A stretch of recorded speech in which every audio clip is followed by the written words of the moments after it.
Específicamente, vamos a hablar de las buenas prácticas dentro de lo que es el desarrollo de software. Es sencillo aprender a programar. En Internet podemos encontrar miles de tutoriales que nos permitan mejorar nuestras capacidades hasta cierto punto en cuanto a los diversos elementos fundamentales de cualquier lenguaje de programación y hacer uso de ello para el desarrollo de nuestro propio software. Como se evidencia en esta frase, lo que es realmente complicado no es adquirir una base más o menos sólida de conocimiento para el desarrollo de aplicaciones. Lo que realmente es complicado y que requiere de mucha más práctica es programar en forma correcta, estructurada, precisa y rigurosa, ya que a la hora de abarcar cualquier tipo de desarrollo de software, debemos tener en cuenta una serie de buenas prácticas establecidas. Vamos aquí a comenzar con ellas. La primera, definición de requisitos y alcance del proyecto. Siempre va a ser fundamental el conocer con claridad lo que tengo que programar y para qué va a ser usado. La mayor parte de los clientes por lo general no saben realmente qué es lo que quieren y necesitan, y mucho menos tienen una idea clara sobre cómo poder implementarlo en un desarrollo de software. Por ello, es indispensable comunicarnos con el cliente y los usuarios finales de la aplicación para definir correctamente a dónde se quiere llegar y cómo lo haremos. Es necesario también redactar un documento de alcance y que todos los participantes del proyecto, incluidos programadores, analistas, jefes de proyecto, clientes, usuarios finales, etcétera, estén totalmente de acuerdo al respecto. El análisis de los requisitos y la redacción de este documento de alcance de manera correcta nos evitará más de un dolor de cabeza durante la construcción del software y en la finalización del proyecto. Entonces, ¿qué significa esto? Si no entendemos el problema, no vamos a ser capaces de brindar una solución al mismo. Si no conocemos el negocio, su entorno y al cliente, no vamos a poder satisfacer sus necesidades. Y para lograr esto hace falta una buena comunicación. Pero además de la comunicación, debemos procurar ser claros en cuanto a los límites de nuestro trabajo. Recuerden que si nosotros no fijamos esto, va a ser muy probable que el cliente trate de aprovecharse de la situación, indicándonos, por ejemplo, al final del desarrollo que nos faltó algún requerimiento, por decir un ejemplo, aunque lo acordado, vamos a decir, de palabra originalmente no haya incluido dicho elemento. Pero él va a insistir en que sí, que él nos había dicho, etcétera. Ya va, se le activó la alarma aquí a... Control.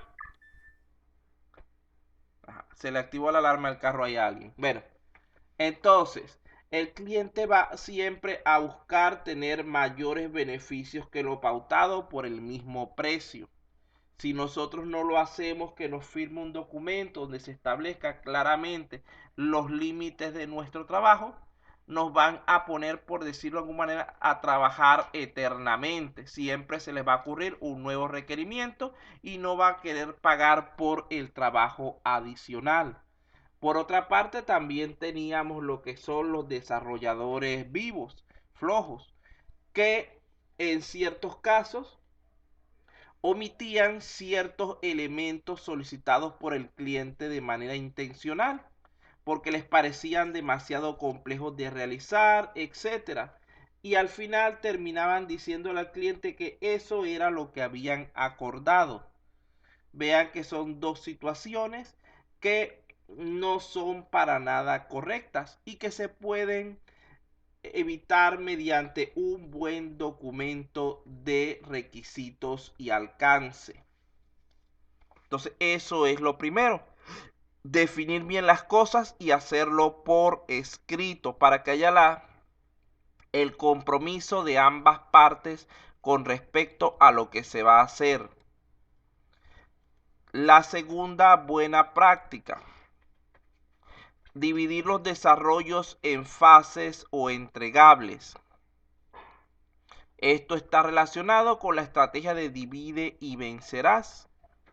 Una vez que hemos terminado de redactar el alcance, es conveniente separar el proyecto en secciones o fases de menor tamaño que permitan al cliente, por un lado, ir viendo resultados durante el desarrollo, ir percatándose del avance o proyecto de lo que estamos haciendo. Y por el otro lado, que nos faciliten a nosotros la implementación de las soluciones necesarias. Por ejemplo, si un proyecto tiene una duración de 10 meses según nuestro contrato, no podemos tener al cliente sin ver nada de nuestro avance durante todo ese tiempo. Hay que ir mostrándole los resultados a medida que los vayamos teniendo listos. Esto además nos va a servir para ir conociendo los ajustes necesarios y no llegar al final del proyecto y que el cliente nos haga cambiar la mayor parte del trabajo porque no está de acuerdo con lo que él solicitó, con lo que él esperaba. Dividir el proyecto en fases nos va a permitir marcar objetivos específicos que puedan ser cumplidos en periodos cortos de tiempo e ir mostrando sus resultados al cliente, con lo cual ambas partes se ven beneficiadas. La estrategia de divide y vencerás consiste en separar los desarrollos complejos en varios más sencillos. Obstinarse en buscar una solución que abarque al mismo tiempo todas las posibilidades o funcionales que van a necesitar el sistema, implicará perder muchísimo tiempo y obtener muy pocos resultados. En cambio, el desarrollo progresivo de funcionalidades, módulos, los cuales se vayan programándolas en base a algún elemento principal e integrándose las mismas con el resto de la aplicación, es mucho más eficiente en estos casos.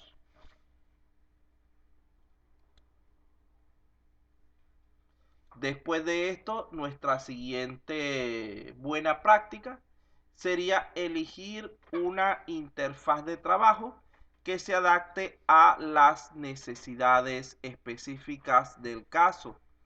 Recuerden que dependiendo del lenguaje de programación que vayamos a utilizar, será conveniente el uso de un entorno integrado de desarrollo u otro, ya que cada uno de estos formatos de trabajo está enfocado en uno o varios lenguajes de programación específicos, en una o varias formas de trabajar y por lo tanto es aplicable a diferentes tipos de situaciones. Entonces no siempre tenemos por qué trabajar siempre con el mismo lenguaje, con la misma interfaz de trabajo. Debemos procurar ser más adaptables en cuanto a eso.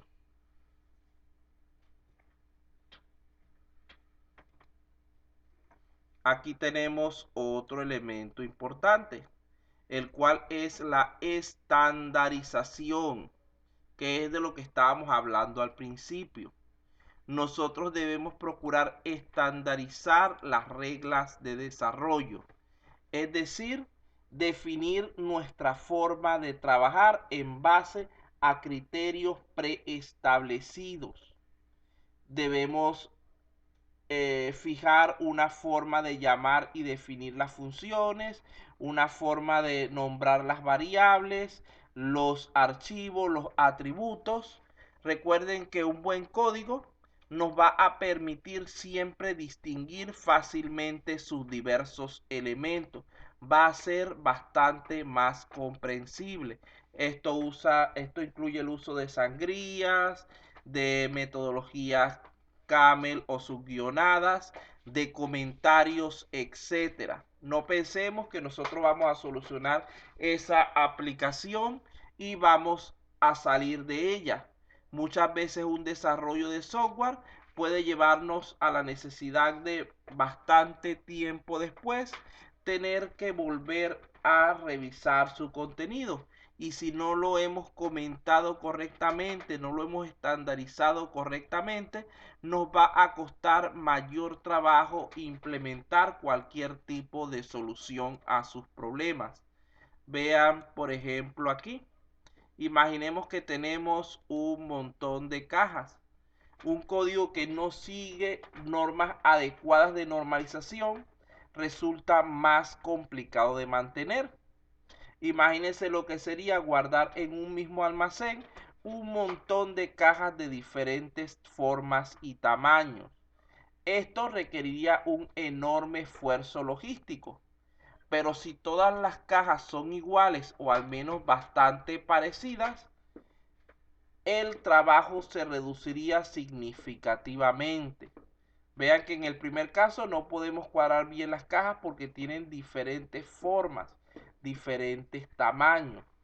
Pero si trabajamos de manera adecuada, podemos lograr una mejor solución, más entendible, más profesional. El siguiente elemento, la siguiente recomendación sería el buscar la optimización de nuestros procesos. Esto se puede lograr, por ejemplo, mediante el uso de distintas estrategias. Allí tenemos tres de ellas: la estrategia Dry, la estrategia KISS y la estrategia YAML. Vamos a ver que no todas las instrucciones y módulos necesitan la misma capacidad de procesamiento, por lo cual debemos intentar en todo momento utilizar las estrategias o las metodologías más sencillas posibles para que el trabajo sea mejor. Vamos a explicar un poco cada una de estas tres estrategias. La primera es la estrategia Dry. Significa don't repeat yourself, es decir, no te repitas a ti mismo. Es un principio que promueve la reducción de la duplicación en el código de computación. Déjalo tranquilo. Bueno, esto quiere decir que debemos modularizar nuestros desarrollos. Repetir partes de código a lo largo de una aplicación no solamente sirve para dificultar el mantenimiento y aumentar la probabilidad de cometer errores, sino que también es una mala práctica en lo que es el desarrollo de software. Imaginemos que tenemos una función, lo que sea, vamos a llamarla contar por decir algo, y esa función tiene 20 líneas, vamos a ponerla pequeñita, tiene 20 líneas y necesitamos usarla 50 veces durante nuestro código. Si nosotros vamos a estar repitiendo todo el código, todo el bloque de código, cada vez que necesitemos utilizarlo, vamos a tener cuántas líneas de código. 50 por 20 serían por lo menos 1000 líneas de código. Estoy colocando un valor sumamente bajo. En cambio, si nosotros modularizamos eso y lo convertimos en una función, podemos entonces tener mucho menos líneas, porque simplemente creamos un bloque de la función original con sus 20 líneas de código y luego hacemos los 50 llamados. Es decir, que con 70 líneas haríamos el mismo trabajo. Estamos allí optimizando el código, haciéndolo más limpio, más correcto. Además de esto, como ya se dijo, el abultar las líneas de código no es conveniente por una parte. ¿Por qué? Porque podemos cometer cualquier error en alguna de esas repeticiones de la función. Podemos equivocarnos en el nombre de la variable, podemos equivocarnos en un signo, una coma, etc. Es decir, mientras más líneas de código, mayor posibilidad de error. Por ello, debemos agrupar en funciones las operaciones que se repitan frecuentemente y aislarlas del resto del código.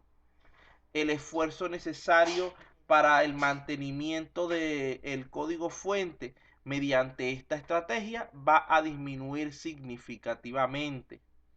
Si dichos trozos de código son requeridos por otros archivos, solo debemos eliminarlos del flujo normal del programa y colocarlos en un archivo adicional que sea accesible por todos aquellos elementos que lo necesitan. Es decir, debemos procurar en todo momento optimizar nuestro código, minimizando su longitud y no repitiendo elementos de manera innecesaria. La siguiente es la estrategia KISS.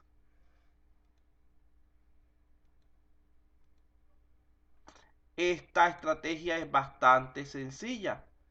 Ella lo que significa es Keep it simple stupid. ¿Qué quiere decir? Mantén tu código lo más simple posible, tonto. No te compliques sin necesidad. No debemos procurar hacer soluciones extremadamente complejas solamente para lucirnos, solamente para decir. Debemos siempre buscar la solución más simple. Vean en el dibujo, vean los dos caminos que se presentan. Uno en línea recta, que es el más sencillo, y uno que está todo retorcido, que es más complejo.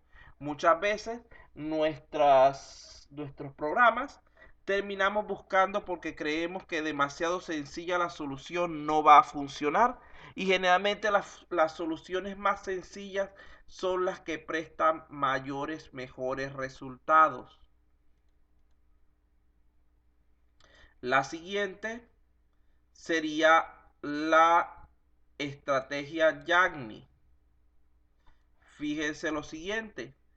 Esta estrategia nos dice, si no vas a necesitar algo, no lo añadas. Consiste en que no se debe agregar nunca una funcionalidad al software, excepto cuando realmente se haya definido que es necesaria.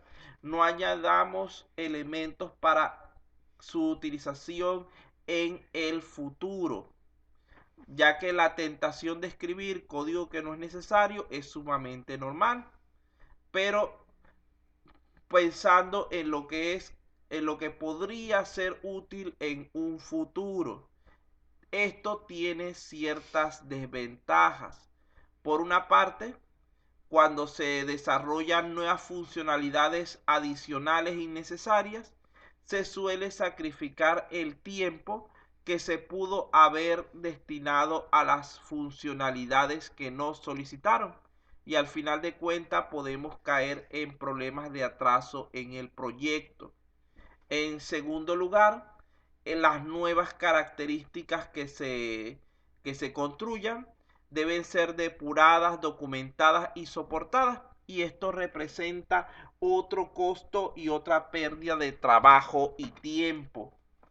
En tercer lugar, una nueva funcionalidad que se aplique en el momento pero que no vaya a ser utilizada nunca, impone límites a lo que podría haberse hecho en el futuro, impidiendo en muchos casos la implementación de una característica que resulte necesaria posteriormente, es decir, puede causar interferencias con otras opciones.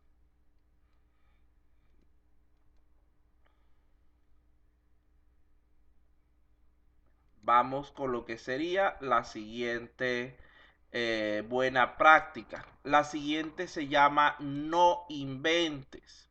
Esta es bastante interesante para ustedes y yo siempre les digo que la apliquen. Si ya se dispone de algún módulo, alguna librería o función probada y optimizada, no pierdan su tiempo desarrollando una nueva versión. Si esta hace lo que ustedes necesitan exactamente, utilícenla.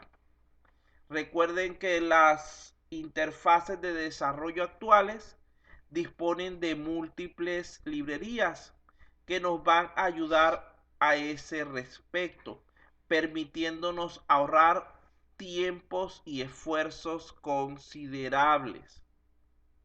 Entonces, repito, si ya sabemos que 2 más 2 es 4, no traten de buscar una manera de que 2 más 2 les dé 5.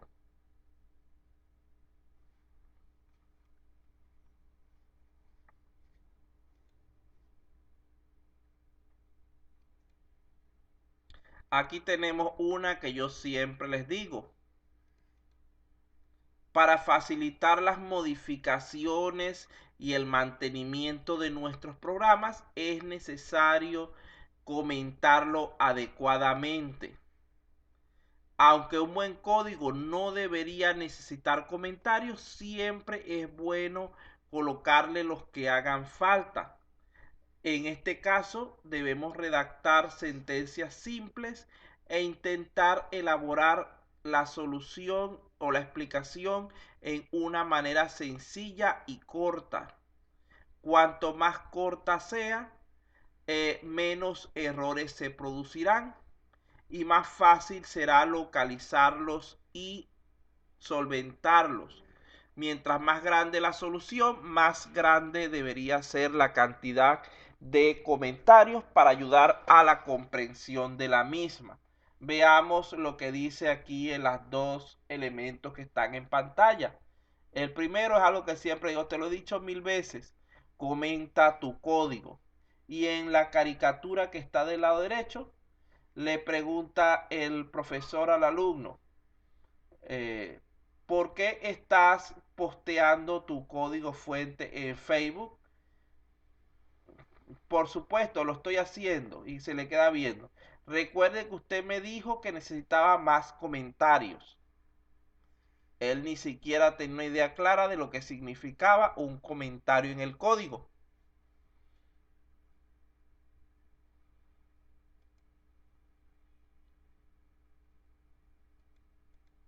El siguiente elemento, la siguiente buena práctica, tiene que ver con lo que es la seguridad, ya que durante el desarrollo de software debemos considerar ciertos aspectos importantes, tales como el acceso a los archivos, tanto de forma física como de forma lógica a través de permisos, la posibilidad de modificar el código durante la ejecución o la inyección de sentencias SQL. Esto tiene que ver con los hackers y con otros tipos de intrusiones que se pueden producir. El desbordamiento del buffer de la memoria que puede surgir debido a un elemento, un arreglo especialmente sin tamaño controlado. a un alto consumo de lo que es la memoria debido a unas malas prácticas de programación. El formato de los datos de entrada, especialmente en formularios. Debemos validar esos aspectos correctamente. La actualización de la interfaz y sus funciones, ya que un elemento de este tipo, al volverse obsoleto, puede originar un agujero de seguridad en nuestro código, puede originar una vulnerabilidad.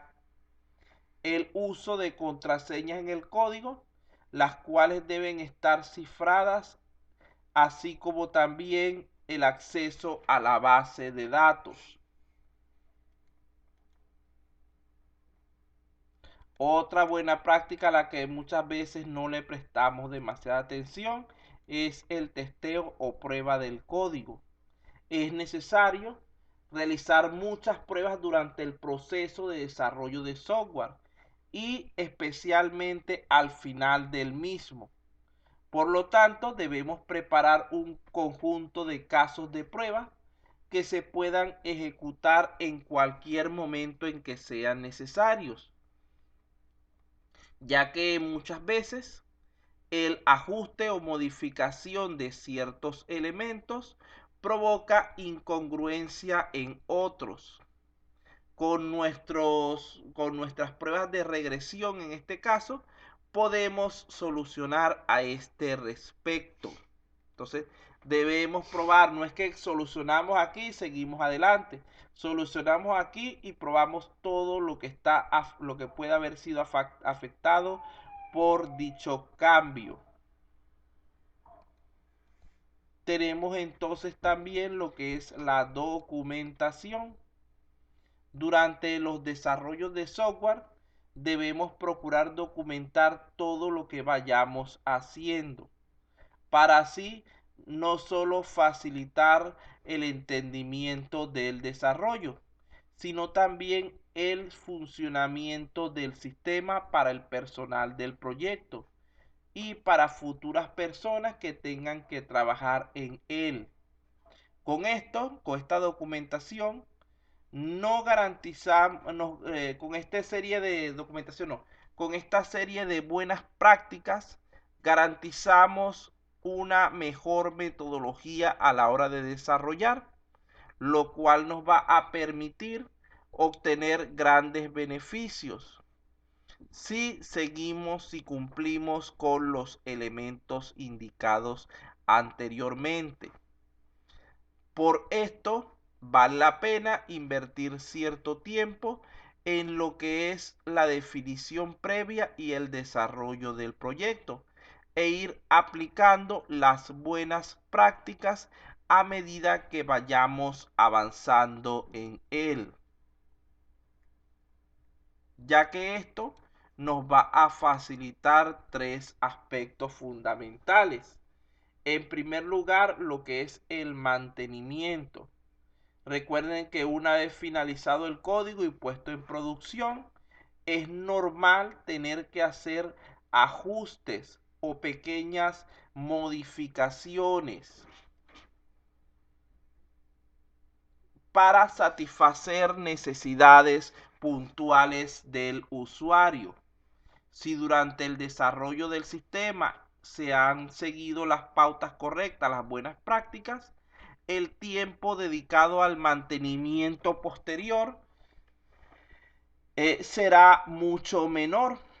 Si por el contrario la programación ha sido repetitiva, no modular, descuidada, etc., cuando nos toque realizar cambios en cualquier componente del software va a ser bastante complicado, aumentando nuestro tiempo de desarrollo y la posibilidad de tener que caer en alguna clase de error.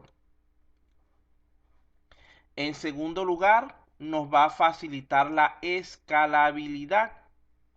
Un código bien estructurado, sencillo y limpio, facilita la integración de nuevos módulos o desarrollos que complementen sus funcionalidades iniciales. Si nuestro código, en cambio, es complicado y está mal estructurado, va a ser sumamente difícil identificar y estructurar los puntos o módulos donde tenemos que trabajar para poder implementar las mejoras necesarias.